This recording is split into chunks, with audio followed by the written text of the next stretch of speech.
სახელითა მამისათა და ძისათა და სულისაწმინდისათა. გილოცავთ მეგობრებო ყველას 26 ნოემბერს მართლმადიდებელი ეკლესია წმინდა იოანე ოქროპირის ხსენებას აღნიშნავს. მეგობრებო, წმინდა იოანე ოქროპირი დაიბადა ანტიოქიაში დაახლოებით 347 წელს მდიდარ და კეთილმსახურ ოჯახში. მამა სეკუნდუსი მხედართმთავარი იყო და ადრე გარდაიცვალა. დედამ ანთუსამ კი მთლიანად მიუძღვნა თავი შვილის ქრისტიანულ აღზრდას. იოანემ მიიღო ბრწყინვალე განათლება, სწავლობდა საუკეთესო რიტორებთან, მაგრამ ახალგაზრდობაშივე მიატოვა საერო ცხოვრება და გამარტოებას მიუძღვნა თავი.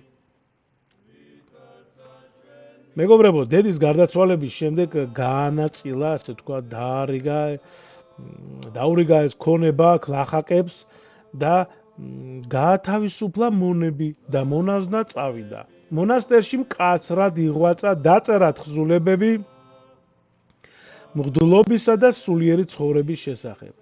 ერთ ღამეს მოუვლინა მოციქულები იოანე და პეტრე, რომლებაც სიბრძნისა და ეკლესიის გასაღების ნიჭი მიანიჭეს და უწინასწარმეტყველეს, ასე თქვა, დიდი მქადაგებლობა და მრავალი განსასწრელი. მოევლინა ხო მოციქულები. ჯანმრთელობის გაუარესების გამო ანტიოქიაში დაბრუნდა. 386 წელს მღვდლად აკურთხეს. მისი ქადაგებები უმაღლესი ხელოვნება იყო, მარტივი, ცოცხალი და ყველასთვის გასაგები. ხო, ოქრო პირი. ხალხი მას ოქრო პირად შეარქვა. 12 წელი მსახურობდა ანტიოქიაში. ამხნევებდა და აღასრულებდა სასწაულებს. 398 წელს იმპერატორ არკადის ბრძანებით ფარულად გაიყვანეს ანტიოქიიდან და კონსტანტინოპოლის პატრიარქად აკურთხეს. იქ მკაცრად გამოასწორა სასულიერო დასის ცხოვრება. ააშენა საავადმყოფოები და თავშესაფრები, გააგზავნა მისიონერები ფინიკიაში, სკვითეთში, გოთებთან. უშიშრად მეგობრებო აკრიტიკებდა მდიდართა და დედოფალ ევდოქსიას, სიხარბესა და უსამართლობას.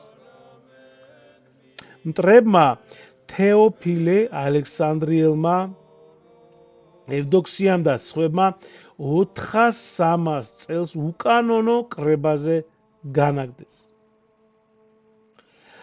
ხალხის აღშფოთებამ და მიწისძვრამ აიძულა დაებრუნებინათ, მაგრამ 404 წელს მაინც გადაასახლეს. ჯერ სომხეთში, შემდეგ კი კიდევ უფრო შორს შავი ზღვის სანაპიროზე. მძიმე ტანჯვა წამებას გადაურჩა გზაზე. მეგობრებო, 407 წლის 14 სექტემბერს კომაში, ეს საქართველოა, აფხაზეთში, წმინდა ვასილისკოს ტაძართან შეიმოსა სამღვდელო შესამოსელი, ეზიარა და უთხრა. ეს ცნობილი სიტყვები გარდაცვალების წინ, ხო? თქვა ესეთი სიტყვები. წარმოთქვა, ხო? დიდება ღმერთს ყველაფრისათვის, ხო? და მშვიდობით მიიძინა ეს 60 წლისა. მისი ნეშტი 428 წელს თეოდოსი მეორის ბრძანებით დიდი ზეიმით გადმოასვენეს კონსტანტინოპოლში და დღესაც მისი ლიტურგია აღევლინება მთელ მართლმადიდებელ სოფლიოში, ხო? ხოლო მისი ქადაგებები და წერილები, რა ვიცი, მილიონობით ადამიანს გულს ათბობს, მეგობრებო. ეკლესია მას პატის მიაგებს როგორც სამ მსოფლიო მასწავლებლს, ხო? იოანე ოქროპირი ხო ბასილი დიცსა და გრიგოლ ღვთისმეტყველთან ერთად. მართლაც ძალიან ესე ვთქვათ გულში და გონებაში პირდაპირ მიდის მისი ქადაგებები ძალიან საინტერესოა მეგობრებო და აუცილებლად წაიკითხეთ. ღმერთმა დაგლოცოთ, ღმერთმა გაგახაროთ და მადლობა თქვენ.